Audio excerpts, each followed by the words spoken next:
إن الحمد لله نحمده ونستعينه ونستغفره ونؤمن به ونتوكل عليه ونعوذ بالله من شرور أنفسنا ومن سيئات أعمالنا من يهده الله فلا مضل له ومن يضلل فلا هادي له وأشهد أن لا إله إلا الله وحده لا شريك له وأشهد أن محمدا عبده ورسوله أرسله بالحق بشيرا ونذيرا وداعيا إلى الله بإذنه وسراجا منيرا أما بعد فأعوذ بالله من الشيطان الرجيم بسم الله الرحمن الرحيم يا أيها الناس اتقوا ربكم الذي خلقكم من نفس واحدة وخلق منها زوجها وبث منهما رجالا كثيرا ونساء واتقوا الله الذي تساءلون به والأرحام إن الله كان عليكم رقيبا يا أيها الذين آمنوا اتقوا الله حق تقاته ولا تموتن إلا وأنتم مسلمون يا أيها الذين آمنوا اتقوا الله وقولوا قولا سديدا يصلح لكم أعمالكم ويغفر لكم ذنوبكم ومن يطع الله ورسوله فقد فاز فوزا عظيما عن ابن عباس رضي الله عنه قال قال رسول الله صلى الله عليه وسلم إن الله تجاوز لي عن أمتي الخطأ والنسيان وما استكرهوا إليه সমস্ত প্রশংসা যাবতীয় গুণগান মহান আল্লাহ সুবহানাহু ওয়া তাআলার জন্য, যার অপার অনুগ্রহে দিনসমূহের শ্রেষ্ঠতম দিন জুমার দিন, পৃথিবীর সর্বশ্রেষ্ঠ জায়গা মসজিদ, পৃথিবীর সকল জীবের সেরা জীব মানুষ হিসেবে মহান আল্লাহ সুবহানাহু ওয়া তাআলার অন্যতম আদেশ জুমার সালাত আদায়ের উদ্দেশ্যে আমরা মসজিদে সমবেত হতে পেরেছি, তাই শুকরিয়া আদায় করছি আলহামদুলিল্লাহ। শান্তির শীতল বাড়িধারা বর্ষিত হোক আমাদের প্রিয় নবী মুহাম্মদ রাসূলুল্লাহ সাল্লাল্লাহু আলাইহি ওয়াসাল্লামের প্রতি। সম্মানিত মুসলিমবৃন্দ, আজকে জুমায় সংক্ষিপ্ত সময়ে যে বিষয় সম্পর্কে আলোচনা করার চেষ্টা করব তা হচ্ছে অমুসলিমদের প্রতি ইসলামের উদারতা এবং মুআমালা, মানে সম্পর্ক। এ সম্পর্কে কোরআন ও সহিহ হাদিসের আলোকে আলোচনা করার চেষ্টা করব। ওয়া মা তাওফীকি ইল্লা বিল্লাহ আলাইহি তাওয়াক্কালতু ওয়া ইলাইহি উনীব। পৃথিবীতে আল্লাহ সুবহানাহু ওয়া তাআলা মানুষ এবং জিন জাতিকে সৃষ্টি করেছেন, তার একটি উদ্দেশ্য রয়েছে। উদ্দেশ্যটা কি? কোরআন বলছে ওয়া মা খালাকতুল জিন্না ওয়াল ইনসা ইল্লা লিয়াবুদুন। আমি মানুষ এবং জিন জাতিকে সৃষ্টি করেছি কোনো কিছুর জন্য নয়, ইল্লা তবে আমি সৃষ্টি করেছি কেন? মানুষ এবং জিন জাতি যাতে আল্লাহর কি করে? ইবাদত করে। মানে আল্লাহ সুবহানাহু ওয়া তাআলা পৃথিবীতে তিনি যতগুলো সৃষ্টি ওনার রয়েছে, প্রত্যেকটা সৃষ্টির পিছনে একটা কি রয়েছে? অবশ্যই একটি কারণের উদ্দেশ্য রয়েছে। তাহলে মানুষ সৃষ্টির উদ্দেশ্য কি? আল্লাহর কি করা? ইবাদত করা। জিন জাতির সৃষ্টির উদ্দেশ্য কি? আল্লাহর ইবাদত করা। যদি এটি উদ্দেশ্য না হতো তাহলে ফেরেশতাগণ যখন বললেন যে আপনি মানুষ সৃষ্টি করবেন, তারা তো দুনিয়াতে কি করবে? আতাজালু ফিহা মান ইউফসিদু ফিহা ওয়া ইয়াসফিকু দিমা। কোরআন বলছে ফেরেশতাদের কথোপকথনের একটি অংশ কোরআনে আসছে। ফেরেশতা বলছেন যে আপনি মানুষ সৃষ্টি করবেন, তারা দুনিয়াতে ফিতনা ফাসাদ সৃষ্টি করবে, ওয়াসফিকুদ দিমা, তার রক্তপাত করবে।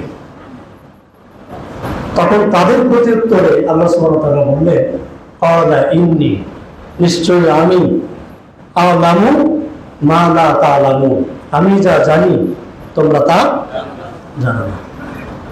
তাহলে পৃথিবীতে যত রকম জ্ঞান রয়েছে, পৃথিবীতে যত শ্রেণীর মানুষ রয়েছে, সব শ্রেণীর মানুষ এবং যত ধরনের জ্ঞান রয়েছে, সবাই কি সব ধরনের পূর্ণাঙ্গ জ্ঞান অর্জনটি করতে পারবে? কোনোদিনও কিন্তু সম্ভব নয়। তো পৃথিবীতে লক্ষ লক্ষ নবী রাসূল আসছেন বিভিন্ন সময়ে।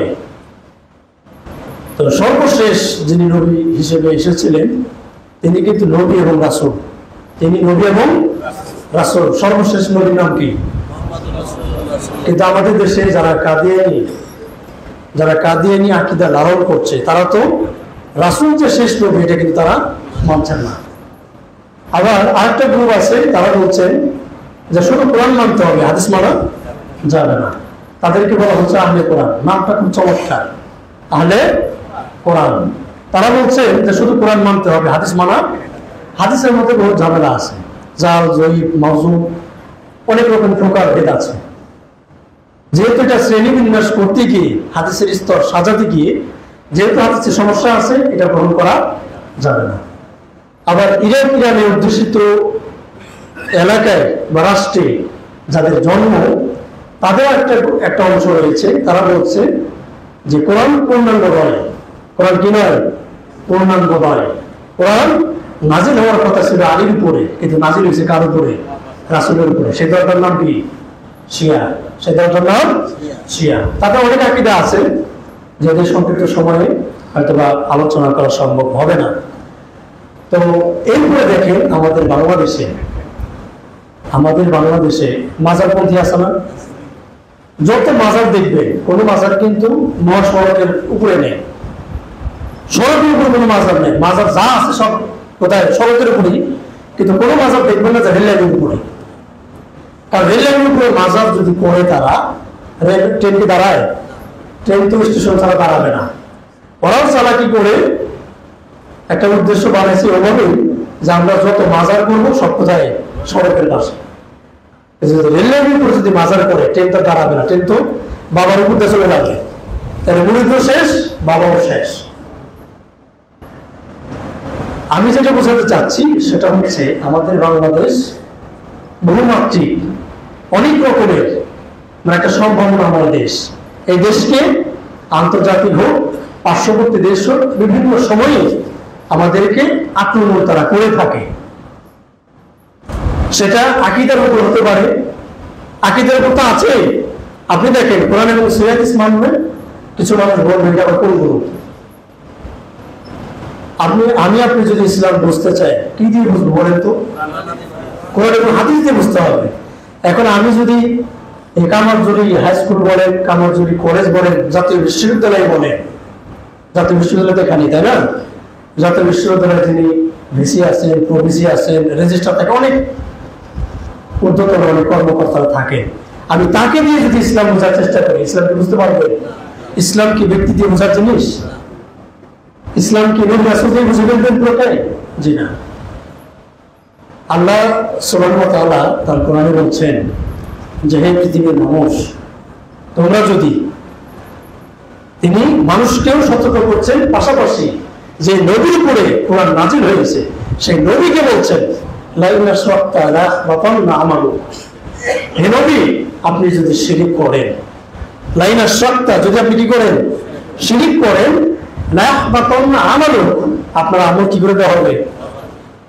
তা আমরা যদি রাসূলকে যদি এত বড় ধমকের সরে সতর্কতার সাথে যদি এভাবে বলে, তা আমি আপনি করছি মধ্যে করিমতি। আমাদের শ্রেষ্ঠ নবী হযরত মুহাম্মদ রাসূলুল্লাহ সাল্লাল্লাহু আলাইহি ওয়াসাল্লাম, যার পরে আর কোন নবী আসবেন না। তিনি নবীদেরও নবী, রাসূলদেরও কি রাসূল। আমরা নবী রাসূলের পার্থক্য আলোচনা করতে পারি না। একটা সহজ উদাহরণ দিই আপনাদের বোঝার সুবিধার্থে। সেটি হলো আমাদের দেশে যারা সংসদ সদস্য হন এরপরে তারা কিন্তু মন্ত্রী পদ পায়, তাই না? সংসদ সদস্য হয়ে কিন্তু মন্ত্রী হতে হয়। কিন্তু সব মন্ত্রী যারা মন্ত্রী হন বা যারা মন্ত্রী হন না, যারা শুধু এমপি হিসেবে থাকে তারা কি মন্ত্রী? যারা কোনো পদ পায় না তারা কি মন্ত্রী? ঠিক এরকমই যারা নবীর পাশাপাশি রাসূলের কি রিসালাত কিতাব পেয়েছে তারা নবী এবং কি রাসূল। যারা মন্ত্রী হয়েছেন তারা এমপি এবং মন্ত্রী দুটোই, তারা কি দুটোই। কিন্তু যারা শুধু এমপি কিন্তু মন্ত্রিত্ব কোনো পদ পান নাই, কোনো মন্ত্রণালয় তিনি পান নাই, তিনি কি মন্ত্রী? তিনি শুধু তো যত নবী আসছেন কিন্তু রিসালাত পাননি, তার উপর কোনো কিতাব নাজিল হয়নি, তিনি শুধু নবী। কিন্তু যার উপরে আল্লাহর কি নাজিল হয়েছে, কিতাব নাজিল হয়েছে, তিনি নবী এবং রাসূল দুটাই। আশা করি আপনারা বুঝতে পেরেছেন নবী রাসূলের মধ্যে একটি মৌলিক পার্থক্য। এখন আলেম যাদের কাছ থেকে আপনারা জ্ঞান নিবে এদের মধ্যে ভাগ আছে না? সালাফি আছে, হানাফি মাযহাবের আলেমগণ আছেন, মাযহাবপন্থী আছেন, জৈনপরি, তারপরে আপনার কি বলে নকশবন্দিয়া, অনেক শ্রেণীর শেষ নাই। বাংলাদেশে শ্রেণী মানে বিন্যাস আপনি শেষ করতে পারবেন না। যত দলও আছে আবার অনেক শ্রেণীর আলেমও আছেন। এই জন্য আপনাদেরকে যিনি দায়িত্বটা দিচ্ছেন আল্লাহ সুবহানাহু ওয়া তাআলা, তিনি বলছেন যে ফাসআলু আহলা যিকরি ইন কুনতুম লা তা'লামুন। হে পৃথিবীর মানুষ, তোমরা জানা মানুষদের নিকট তোমরা কি জানো, ইন কুনতুম লা তা'লামুন, যে বিষয়টা তোমার কি নাই, জানা নাই। কোরআনের আরেক জায়গায় বলছে বিল বাইনাতি ওয়াজ জুবুর, তুমি আলেমদের কাছ থেকে জানবে কিন্তু সেটা কি দলিল প্রমাণ সহকারে। দলিল প্রমাণ সহকারে কোনো আলেম যদি আপনাকে বলে আপনার দায়িত্ব শেষ। যদি আপনি শুনেই মেনে নেন, আলেমদের কোনো বক্তব্য শুনেই যদি আপনি গ্রহণ করেন যাচাই বাছাই ছাড়া, আপনি যদি আলেমদের কোনো মাসালা যাচাই বাছাই ছাড়াই যদি আপনি আমল করা শুরু করেন, তাহলে অবস্থা কার মতো হবে? কোরআন বলছে ইয়াউমা নাদউ কুল্লু উনাসিন বিইমামিহিম, কিয়ামতের দিন প্রত্যেক জাতি স্বজাতিকে ইমাম সহ কি করা হবে? উপস্থিত করা হবে। ইয়াউমা নাদউ কুল্লু উনাসিন বিইমামিহিম, পৃথিবীতে প্রত্যেকটা জাতি তার স্বজাতি ইমাম সহ কিয়ামতের দিন কি করা হবে? উপস্থিত করা হবে। যখন দেখবেন যে অনুসারীগণ তাদের ইমামের কারণে পথভ্রষ্ট হচ্ছেন, তখন তারা কি বলবে? তখন তারা এটাই বলবে, কোরআন বলছে রব্বানা আতিহিম যিরফাইন মিনাল আযাবি ওয়াল আনহুম লানান কাবীরা। কোরআন বলছে রব্বানা আতিহিম, হে প্রতিপালক আপনি তাদেরকে ডাবল শাস্তি দিন। যিরফাইন, এখানে কোরআনের শব্দ প্রয়োগ করেছে যিরফাইন মানে দ্বিগুণ, ডাবল। যাদের কারণে আমরা পথভ্রষ্ট হলাম তাদেরকে আপনি কি করে ডাবল শাস্তি দেন। এই যে আমাদের ধন সম্পদ, এই যে আমাদের সন্তান সন্ততি, তাদেরকে যদি মানুষের মতো মানুষ করতে না পারি, তাদেরকে যদি দ্বীনি শিক্ষায় শিক্ষিত করতে না পারি, বাংলাদেশে প্রতিনিয়ত প্রতি বছরে কিন্তু শিক্ষার হার বাড়ছে। পাশাপাশি আমাদের আপনাদের জেনে রাখা ভালো যে বৃদ্ধাশ্রমের সংখ্যাও কিন্তু দিন দিন বাড়ছে, এটা কিন্তু কমছে না। তাহলে আমরা একটা প্রতি বছরই শিক্ষা জরিপে দেখতে পাচ্ছি যে শিক্ষার হার কি প্রতি বছরই বাড়তেছে। এমন কোনো ফ্যামিলি নেই যে ম্যাট্রিক পাশের নিচে কোনো সদস্য আছে, সবাই কি ইন্টার পাস ম্যাট্রিক পাস সব করে। এরপর বৃদ্ধাশ্রমের সংখ্যা বাড়ার কারণ কি? কারণ হচ্ছে পারিবারিক, ধর্মীয়, নৈতিক এবং সামাজিক যে অবক্ষয়, সেই অবক্ষয়টা হচ্ছে মৌলিক কারণ। তার আরেকটা কারণ হচ্ছে প্রথমত সেটি হচ্ছে যে আমাদের যে কোরআন রয়েছে, পৃথিবীতে মুসলমানদের একটি ধর্মগ্রন্থ আছে, নাম কি? মহাগ্রন্থ আল কোরআন। পৃথিবীতে সর্বশ্রেষ্ঠ ধর্মের নাম কি? ইসলাম। ইসলাম যারা লালন পালন করে, যারা গ্রহণ করে, মেনে নেয়, আমল করে, ইসলাম অনুযায়ী যারা জীবনযাপন করে, তাদেরকে বলা হয় কি? মুসলিম বা মুসলমান। এই মুসলমানদের একটি সংবিধান রয়েছে, সেটি হচ্ছে মহাগ্রন্থ আল কোরআন। এটাকে বোঝার জন্য আপনাকে সহযোগিতা নিতে হবে কার? হাদিসের। কোরআন এবং হাদিসের বাইরে ইসলাম বোঝার কোনো সুযোগ নেই। যদি সুযোগ থাকতো তাহলে আল্লাহ রাসূল সাল্লাল্লাহু আলাইহি ওয়াসাল্লাম তিনি আরাফার ময়দানে এই বক্তব্য তিনি বলতেন না, তিনি দিতেন না যে হে সাহাবী সকল, আমি তোমাদের মাঝে দুটি জিনিস রেখে যাচ্ছি। তারাক্তু ফীকুম আমরাইন লান তাদিল্লু মা তামাসসাকতুম বিহিমা কিতাবাল্লাহি ওয়া সুন্নাত রাসূল। হে পৃথিবীর মানুষ, হে সাহাবী সকল, তোমরা জেনে রাখো, আমি আশঙ্কা করি, আমার মনে আশঙ্কা হয় যে আগামী বছরে হয়তো তোমাদের সাথে হয়তো সাক্ষাৎ নাও হতে পারে, তবে তোমাদের মাঝে আমি দুটি জিনিস রেখে যাচ্ছি। এই দুটি বিষয়ে যতদিন পর্যন্ত আঁকড়ে ধরে থাকবে ততদিন পর্যন্ত তোমরা কখনো পথভ্রষ্ট হবে না। সেটার নাম কি? এক নম্বর আল কোরআন, দুই নম্বর হচ্ছে হাদিস। তাহলে আমরা যেটা বুঝতে পারছি সেটা হলো, আপনি ইসলাম বুঝবেন, নামাজ পড়বেন, হজ করবেন, যাকাত দিবেন, রোজা রাখবেন, সবকিছু ইসলাম বুঝবেন কি দিয়ে? কোরআন এবং হাদিস দিয়ে। এর বাইরে কোনো আলেম, কোনো ব্যক্তি, কোনো সমাজ, রাষ্ট্রের কোনো থিওরি আপনাকে ইসলাম মানতে সহায়তা করতে পারে না। আপনি ইসলাম কখন রাষ্ট্র দিয়ে বুঝবেন না। এই কোরআন যে নাজিল হয়েছে কত বছরে বলেন তো? 23 বছরে। কত বছরে? 23 বছরে। কোরআনে যতগুলো সূরা এবং যতগুলো আয়াত নাজিল হয়েছে এই 23 বছরে, সেটা কি শুধু সৌদি আরবের জন্য? শুধু কি এই কি বলে আরব আমিরাতের জন্য? কোরআন কি ইরাকের জন্য, আফগানিস্তানের জন্য? জি না, কোরআন সার্বজনীন। পৃথিবী যতদিন থাকবে এই কোরআন এবং সহিহ হাদিস আপনাকে ততদিন মেনে চলতে হবে। কথা কি ক্লিয়ার? একদম ক্লিয়ার করে বলার চেষ্টা করছি। পৃথিবীতে কোরআন এবং সহিহ হাদিস যতদিন থাকবে, মানে কোরআন ইসলাম যতদিন আছে, পৃথিবী ভূখণ্ড যতদিন আছে, অর্থাৎ কিয়ামতের আগ পর্যন্ত আমাদের পূর্বে যারা বাপ-দাদারা যারা ছিলেন তাদের জন্য কি কোরআন কি নির্দেশ নয়? আমরা যারা বেঁচে আছি তাদের জন্য কি কোরআন হাদিস নয়? অবশ্যই আমাদের থেকে পরবর্তী প্রজন্ম যারা আসবে তাদেরকেও কি করতে হবে? কোরআন এবং হাদিস মেনে চলতে হবে। তো আজকের খুতবার একটা অংশে আমরা ইসলাম কিভাবে বুঝবো, কিভাবে মানবো সেটা বলার চেষ্টা করলাম। এবার আসেন, আমাদের দেশ একটি সার্বভৌমত্ব রাষ্ট্র, তাই না? আপনারা দেখেছেন কিছুদিন আগে ভারতের আগরতলায় বাংলাদেশি হাই কমিশনে কি হয়েছে? একটা হামলা হয়েছে। যে বা যারাই ঘটিয়েছে, কিন্তু একটা হামলা হয়েছে। তো সপ্তাহখানেক আগে একটি উগ্রবাদী অমুসলিম সংগঠন তারা কিন্তু মাথা চালাতে উঠেছে। আমি আজকের খুতবার বিষয় হচ্ছে অমুসলিমদের প্রতি ইসলাম কি বলে। কিন্তু এটা বোঝাতে গেলে আপনাকে পিছনের ইতিহাসগুলো আমাদের টেনে নিয়ে আসতে হবে। আমাদের দেশ ভাগ হয়েছে কত সালে জানেন? 1947 সালে। আমাদের দেশ ভাগ হয়েছে 1947 সালে। 1971 সালে আমরা, আমাদের বাঙালিদের স্বভাব হচ্ছে আমরা ভুলে যাই যে কোনো জিনিস, কি অতীত খুব ভুলে যায় দ্রুত। আমরা ভুলে যাই 1947 সালের দেশ ভাগের ইতিহাস। আমরা ভুলে গেছি 1971 কি বিজয় অর্জন, মানে স্বাধীনতা অর্জন। আমরা ভুলে গেছি 1952 সালের ভাষা আন্দোলন। আমরা ভুলে গেছি 2019 সালের করোনা মহামারী। আমরা ভুলে গেছি 2024 সালের 5ই আগস্টের গণঅভ্যুত্থান। মানে বাংলাদেশের প্রেক্ষাপটে অনেক ধরনের রাজনৈতিক রাষ্ট্রীয় পরিবর্তন অনেকবারই হয়েছে, কিন্তু এবারের পরিবর্তনটা একটু ভিন্ন। এবারের পরিবর্তনটা কি একটু ভিন্ন, কিন্তু এই ভিন্ন কতদিন ভিন্ন থাকবে সেটা হচ্ছে প্রশ্ন। কারণ আমাদের বর্তমান যারা দায়িত্বে রয়েছেন তারা তো সিন্ডিকেট করে ভাঙতে পারবে না, পারছেন? তো সিন্ডিকেট যদি ভাঙতে না পারে তাহলে তো দ্রব্যমূল্য নিয়ন্ত্রণ কখনো আসবে না। এই যে দেখেন বর্তমানে দ্রব্যমূল্য, একটা আইটেম বলি, আলুর কেজি কত বলেন তো? 80, আর নতুন আলু 100-র উপরে।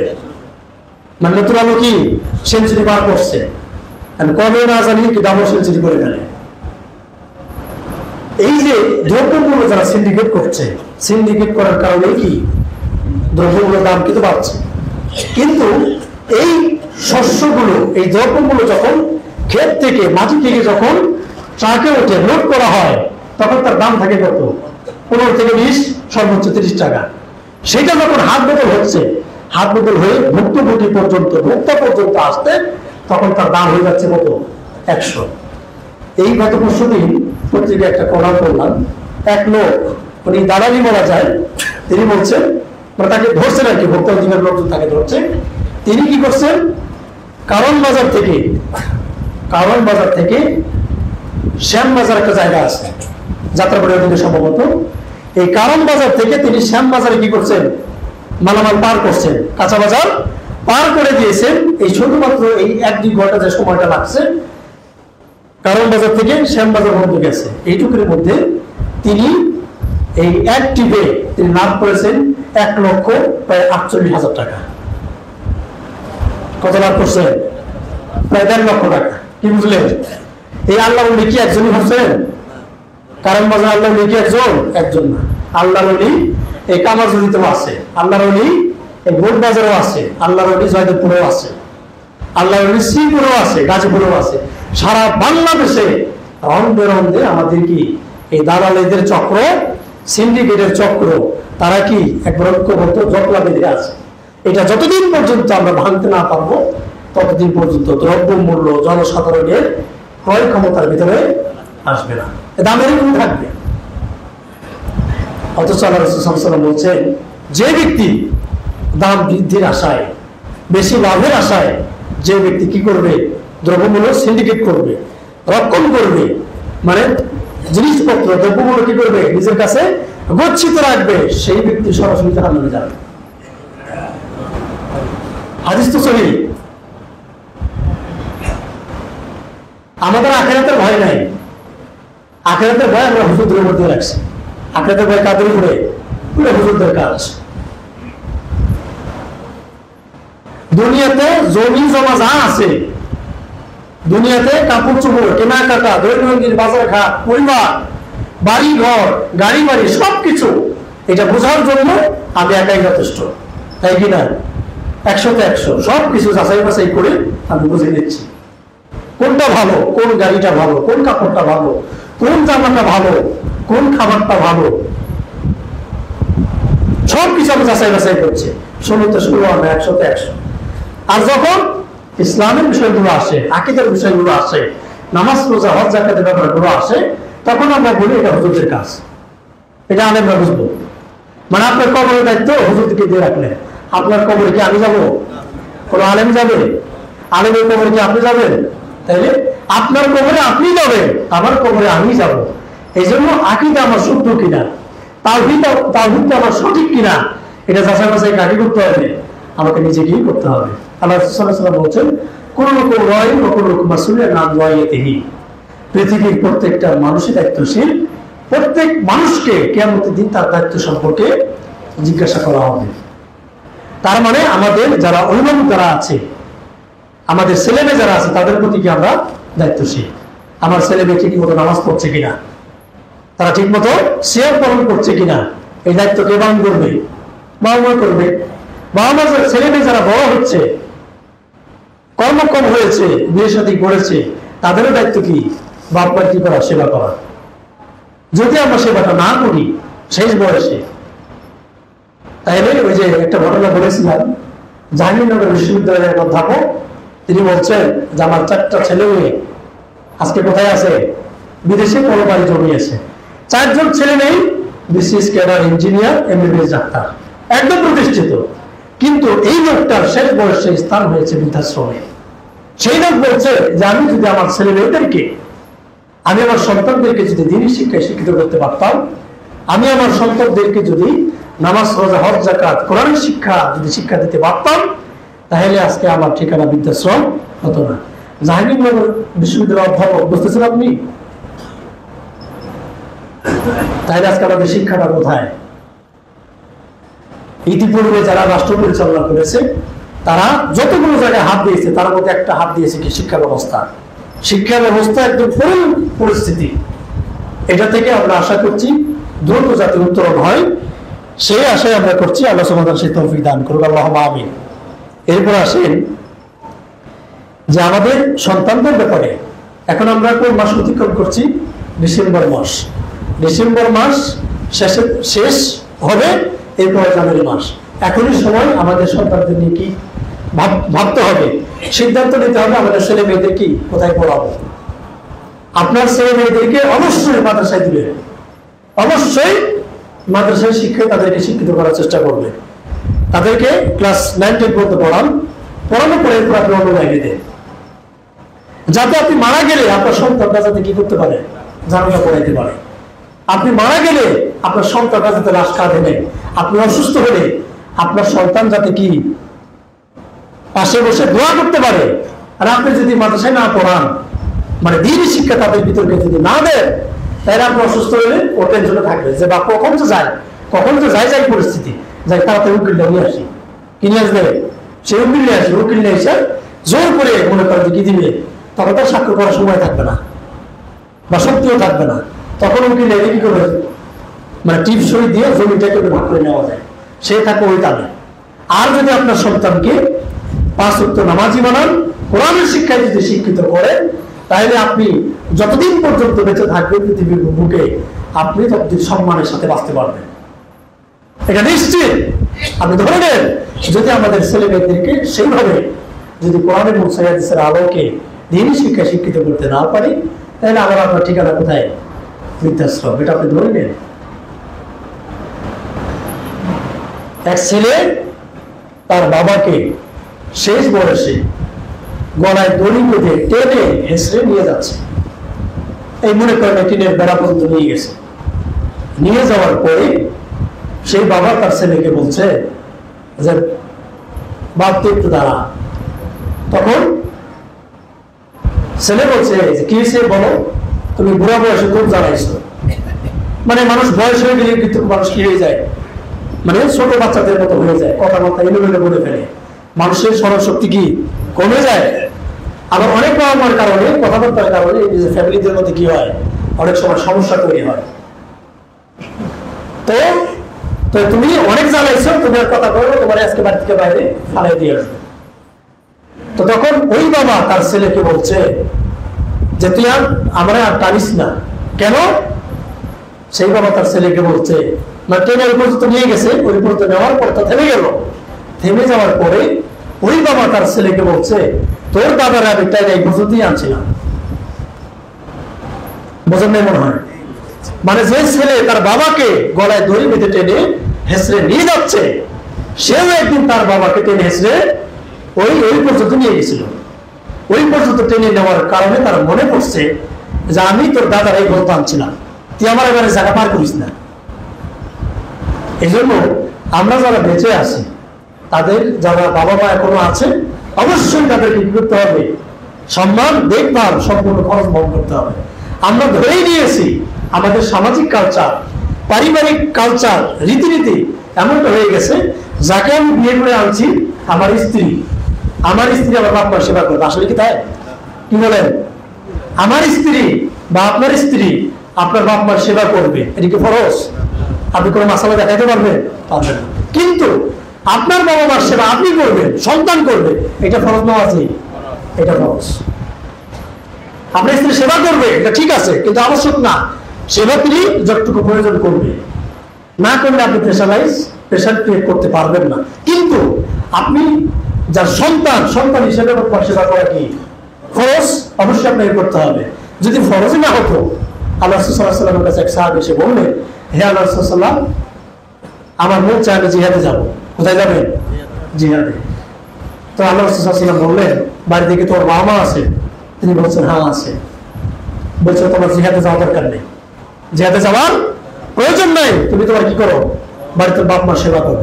তাহলে জিহাদে যাওয়ার জন্য কি বাপ মার সেবা করার গুরুত্ব বেশি। এরপর আরেক সাহাবী আরেকদিন আল্লাহ রাসূল সাল্লাল্লাহু আলাইহি ওয়াসাল্লামের কাছে এসে বললেন, হে আল্লাহ রাসূল সাল্লাল্লাহু আলাইহি ওয়াসাল্লাম, আপনি আমাকে কিছু উপদেশ দিন। পৃথিবীর বুকে স্রষ্টার পর পৃথিবীর বুকে সৃষ্টির মধ্যে সবচেয়ে সম্মানের সবচেয়ে হকদারটাকে, কাকে আমি সেবা করব, কার পিছনে আমি খরচ করব, সম্মানের হকদারটা কে? তখন আল্লাহ রাসূল সাল্লাল্লাহু আলাইহি ওয়াসাল্লাম বললেন, তোমার মা। তোমার কি মা? তিনি আবার বললেন কে? তিনি বললেন তোমার মা। কথাটা কয়বার বললেন? 3 বার। চতুর্থবার যখন জিজ্ঞেস করলেন এরপরে কার সেবা করবো, তিনি বললেন তোমার বাবা। এ তারা কি বুঝলেন? আল্লাহ সুবহানাহু ওয়া তাআলা তার কোরআনে বলছে ওয়াকুল লাহুমা কাওলা ওয়াগফির লাহুমা জানাহা যুল্লি মিনার রাহমা। এটা কি এই আয়াতের অংশে বলছে ওয়ালা তানহারহুমা, তোমার পিতামাতার সামনে ভ্রমক সুরে উঁচু আওয়াজে গলার আওয়াজ এইভাবে থেকে এইভাবে উঁচা করবেন, এটাও করা নিষেধ পিতামাতার সামনে।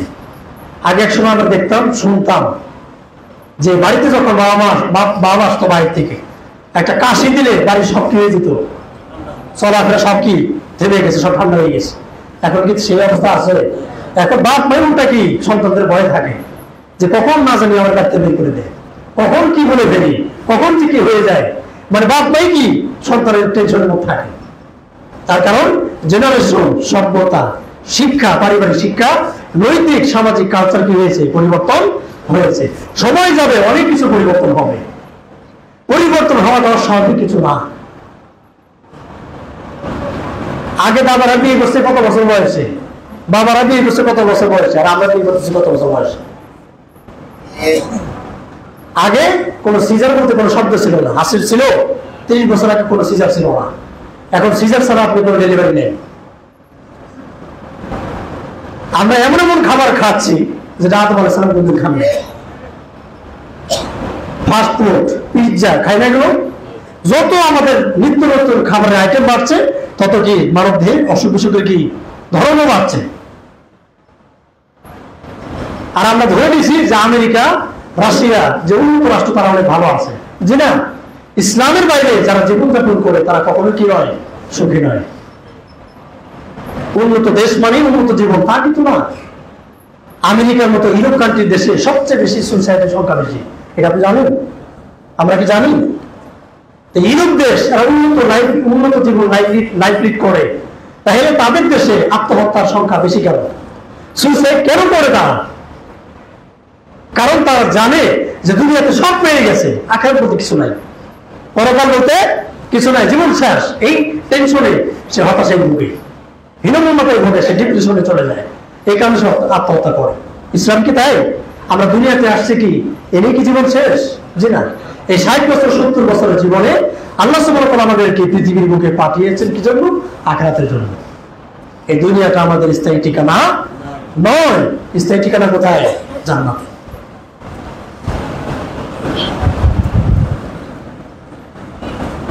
তো অমুসলিমদের ব্যাপারে ইসলাম যেটা বলে সেটি হচ্ছে 1 নম্বর ধর্মীয় স্বাধীনতার ব্যাপারে জোর জবরদস্তি করতে নিষেধ করেছে। কোরআন বলছে লা ইকরাহা ফিদ-দীন, ইসলামে তোমরা বাড়াবাড়ি করবে না। আপনি বলেন একটা মাসালা দেন, একটা ফতোয়া দেন, যে কোনো আলেমই হোক, আমাদের যে কোনো বিষয়ে হাত লাইনে যাওয়া কি নয়, সমীচীন নয়। আপনি একটা মাসালা দিবেন, একটা ফতোয়া দেব, আপনি সেটা ভালো লাগতে পারে, আর একজনের কাছে নাও লাগতে পারে, কিন্তু এই জন্য বাড়াবাড়ি করবেন, আপনি ভাগ হয়ে একদিকে চলে যাবেন। ঠিক না? ইসলাম জামাতবদ্ধ জীবন যাপনের ব্যাপারে গুরুত্ব আরোপ করে। ইমাম শাফি বলছেন ফিনা ইখতিলাফুন ওয়া ইফতিরাকুন হারাম, যে মানুষের মাঝে, সমাজের মাঝে 10 জন মানুষ একত্রে বসলে একটা সিদ্ধান্ত নিতে গেলে মতের ভিন্নতা হবে, তবে ওয়া ইফতিরাকুন হারাম, আপনি বিচ্ছিন্ন হয়ে যাবেন, আপনি আলাদা হয়ে যাবেন, অন্যত্র চলে যাবেন, সেটা সম্পূর্ণ কি নিষেধ। সেটা হাদিসেও নিষেধ, কোরআনেও নিষেধ। তার মানে আমরা সবাই কি থাকবো বলেন তো? একত্রে থাকবো।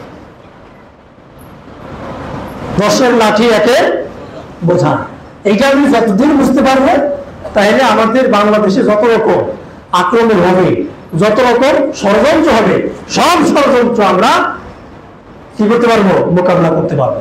যদি আমরা পার্শ্ববর্তী দেশ যেভাবে নাচাই, আমরা সেভাবে যদি কি করি, নাচি, যেভাবে নড়াই সেভাবে যদি নড়ি, তাহলে 5ই আগস্টে যে অভ্যুত্থান পরবর্তী যে সময়ে আমরা যে অতিক্রম করছি বর্তমান সময়টা, এই সময়টা ধরে রাখাটা কঠিন হবে। কেননা স্বাধীনতা অর্জন হচ্ছে, স্বাধীনতা রক্ষা করা কি কঠিন।